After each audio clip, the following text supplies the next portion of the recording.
김성수 선생이 건국의 어머니입니까 여러분? 김성수는요 고창의 부잣집 아들이에요. 서울에 동아일보를 세우고 고려대학교를 세우고, 그리고 이 집에는요 재산이 어마어마하게 많아갔는데, 야, 얼마나 재산이 많았느냐. 이 김성수 선생이 고창의 땅이요 얼마 정도 되느냐면은, 놀래지 마세요, 1000만 평. 김성수 선생 그 아버지의 집의 재산이 땅만 1000만 평.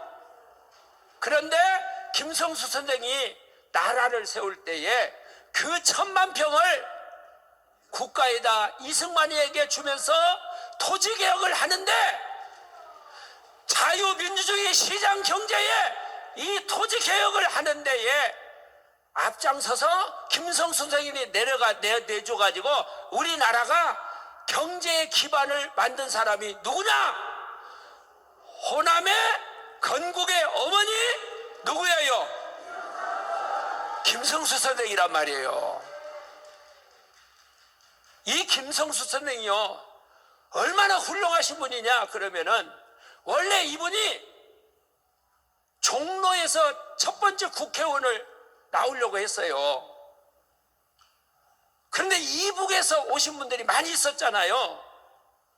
그런데 그 이운영 목사님한테 이 사람이, 김성수 선생이 양보를 했어요. 그래가지고 건국을 하는데 이승만 대통령이 옆에서 도왔던 사람이 누구냐? 여러 가지 많이 있지만은, 그래서 이 김성수 선생을 가리켜서 역사가들이 이렇게 이야기를 합니다. 이 사람은 조직의 천재였대요. 제가 정광훈 목사님에서 옆에서 조직을 많이 했더니 정광훈 목사님이 저한테 이렇게 이야기를 해요. 전준환 목사님은 조직의 천재라고 그래요. 비웃지 말고 박수 한번 해봐요. 왜? 나라를 살리기 위해서. 그래서 대한민국이 건국할 때에 이승만 대통령과 건국의 어머니였던 김성수 선생을 비롯한 호남 사람들에 의해서, 그래서 박정희 대통령 때까지는, 여러분 박정희 대통령 그 앞에 때까지는 호남 사람들이 이승만을 밀었어요, 안 밀었어요? 선거에서 70%가 넘게 건국을 할 때 호남 사람들이 우파를 밀었어요, 밀었어. 그런데 여러분, 왜 이렇게 호남이 좌파가 되어버렸을까요? 언제부터 이렇게 호남이 좌파가 되어버렸느냐고 말이에요. 누구 때문이냐?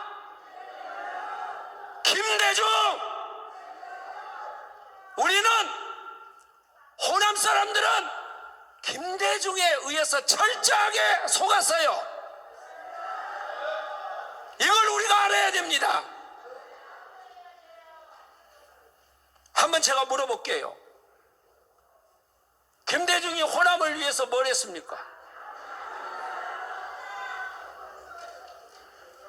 호남의 인물을 길렀습니까? 김대중이를 평생 따라다녔던 호남 사람들 대통령 되자마자 다 배구정군해라 다 쫓아냈지요. 그랬어요, 안 그랬어요? 여러분, 김대중이가 핵을 이북에다가 만드는데 공헌했어요, 안 했어요? 김대중이가 뭐라고 그랬어요? 북은 핵을 개발한 적도 없고 개발할 능력도 없다. 대북 지원금이 핵 개발에 악용된다는 말은 터무니없는 유언비어다 그랬어요. 자, 유언비어였습니까? 진실이었습니까? 그 돈을 갖다 줬는데 처음에 우리가 들을 때에는요, 햇볕 정책 그래서 굉장히 좋게 생각했어요. 그랬죠? 옷을 벗는다 그랬어요. 벗었어요, 안 벗었어요?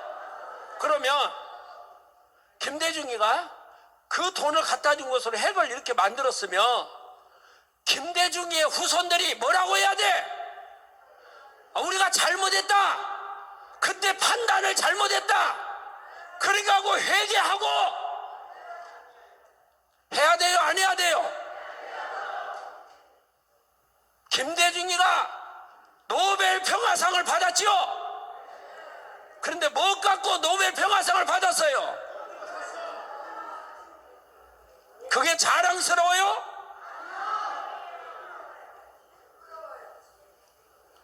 여러분,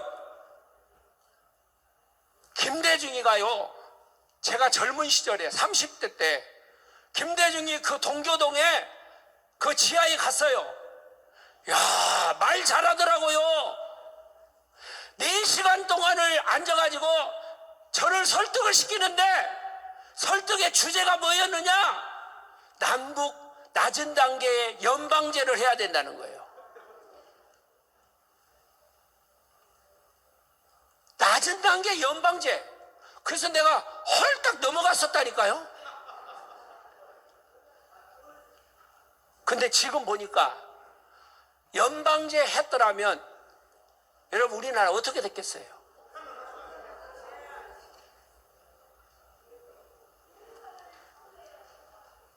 그래서 김대중이가 하는 것을 쭉 보니까요, 호남의 가심 그룹들을 다 쳐내고 김대중이가 한 것 중에 아주 나쁜 것이 뭐냐 그러면은 핵도 있고 남북 연방제를 주장한 것도 그렇고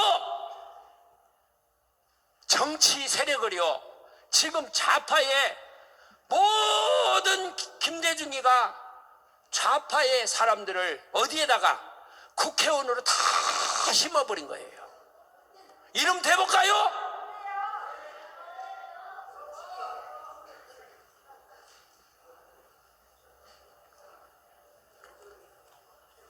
그래가지고 호남 사람들은 김대중에 의해서 뭐가 되었느냐? 사상의 가두리 양식장이 되어버렸다고 말입니다.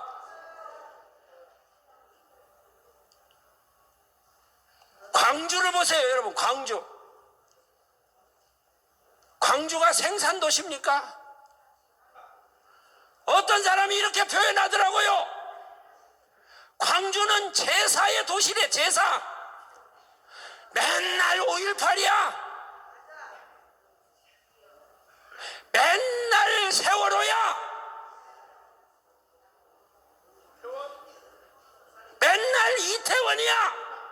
맨날 김대중이, 맨날 노무현. 그래서 시체팔이를 해가지고 제가 오늘 오면서 읽어보니까요, 광주는요 전철 타고 다니는 사람 있죠? 3분의 1이 공짜를 타고 다니는데 왜? 하도 유공자가 많아가지고.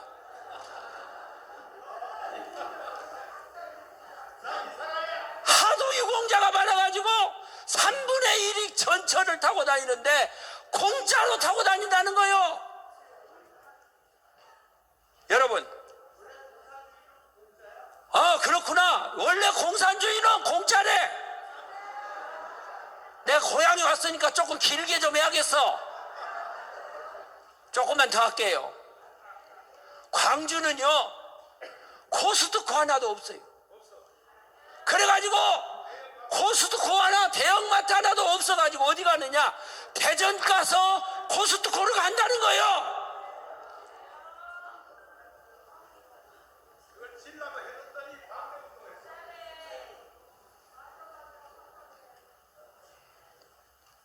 근데 왜 전주가 광주 따라갑니까?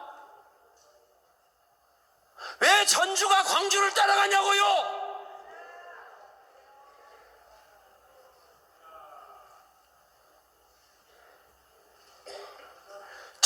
불성이가 광주의 정신이에요. 근데 어떻게 여러분, 어떻게 대통령이 나와서 연설을 하러, 대통령이 왔으면 인사라도 하고 웃으면서 하고 그래야지 거기서 어떻게 소리를 지릅니까?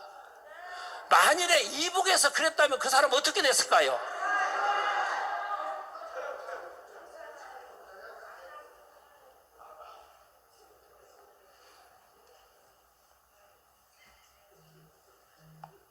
전라남도 한번 가보세요, 여러분. 전라남도 도청이 어디가 있어요? 전라남도 무안에 있죠? 내가 가보니까 미쳤더라고, 미쳤어. 지도를 딱 놓고 보면 도청이 말이에요, 가운데쯤 있어야 기름값도 적고 그러지. 김대중이 고향에 갔다가 저 밑에다가 공항도 만들어 놓고, 그래갖고 그 공항에다가 뭐가 안 와요? 비행기가 안 오니까 고추 말리고. 기가 막혀.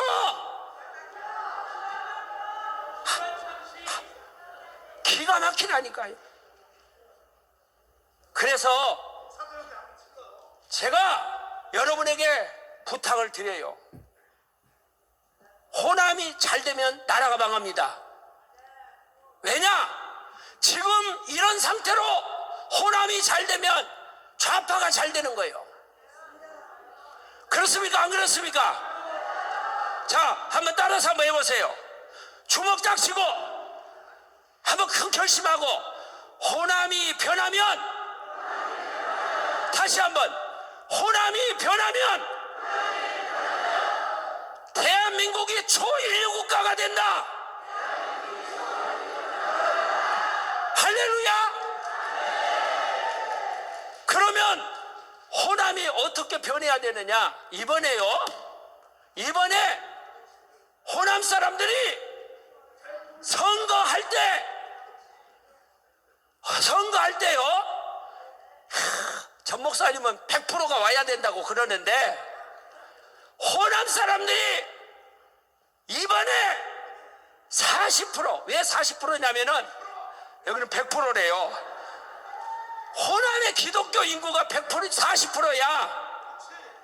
그러니까 기독교 인구가 이번에 딱 여기서 돌아와만 주면 서울에 있는 호남 사람, 또 전국에 흩어져 있는 호남 사람, 여기에 있는 호남 사람 40%만 이번에 돌아와 주면 좌파는 무너집니다.